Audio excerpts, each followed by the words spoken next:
नमस्कार, मैं बीना कुमारी। आज चर्चा सुप्रीम कोर्ट के कल के ऐतिहासिक फैसले जिसमें ईडी के ऊपर भी शिकंजा। 2014 के बाद एक संस्थान जिसे असीम शक्ति मिली, जो जब चाहे जिसे चाहे जिस मामले में चाहे गिरफ्तार कर सकती थी। उस संस्थान का नाम था प्रवर्तन निदेशालय, जिसे आप और हम ईडी के नाम से जानते हैं। सोशल मीडिया पर भी ईडी से बचने का एकमात्र मंत्र भाजपा में शामिल होना है बताया जाता रहा है। मोदी ने ईडी को ताकत दी, बदले में ईडी ने मोदी को अपनी राजनीतिक जमीन मजबूत करने में मदद की। एक से एक मजबूत राजनीतिक प्रतिद्वंदी को धूल चटाने में मदद की या उनको मोदी के पाले में लाने के लिए मजबूर किया। अपनी राजनीतिक हैसियत बढ़ाने के लिए मोदी ने अपनी पार्टी कार्यकर्ता नेता या अदानी अंबानी से भी बढ़कर ईडी का सहयोग लिया। अपने पसंदीदा अधिकारी को ईडी का मुखिया उसकी सेवानिवृत्ति के बाद भी बनाते रहे। क्या नेता, क्या पत्रकार, क्या उद्योगपति, जो भी मोदी के साथ नहीं था, ईडी ने उस पर ऐसी कार्रवाई की वो या तो मोदी के साथ आने को मजबूर हो गया। लेकिन सुप्रीम कोर्ट ने गुरुवार को अपने ऐतिहासिक फैसले में ईडी के पंख को कानून से बांध दिया है।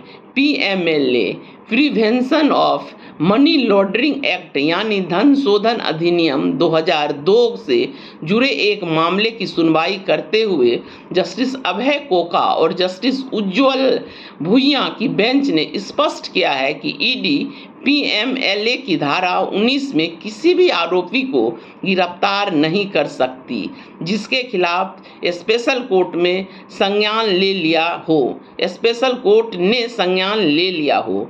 कोर्ट के अनुसार सम्मन पर यदि आरोपी कोर्ट में पेश होता है और ईडी उसकी हिरासत चाहती है तो कोर्ट में अर्जी देने होंगे, अपने स्तर पर गिरफ्तार नहीं कर सकती है। कोर्ट के अनुसार धारा 45 की दोहरी शर्त पूरी करना जरूरी नहीं होगा। सम्मन के बाद कोर्ट में पेश होने पर आरोपी को बेल आवेदन करने की जरूरत नहीं होगी।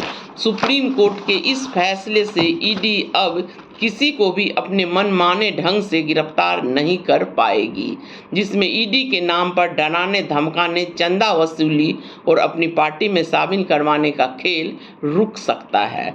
दरअसल ईडी का गठन धन शोधन के अपराध और विदेशी मुद्रा कानून के उल्लंघन की जांच के लिए किया गया था। भगोड़े अपराधियों पर शिकंजा कसना, विदेश भाग चुके अपराधियों की संपत्ति कुर्क करना शामिल है। दरअसल आतंकवाद के फंडिंग पर रोक लगाना इसका मुख्य उद्देश्य था।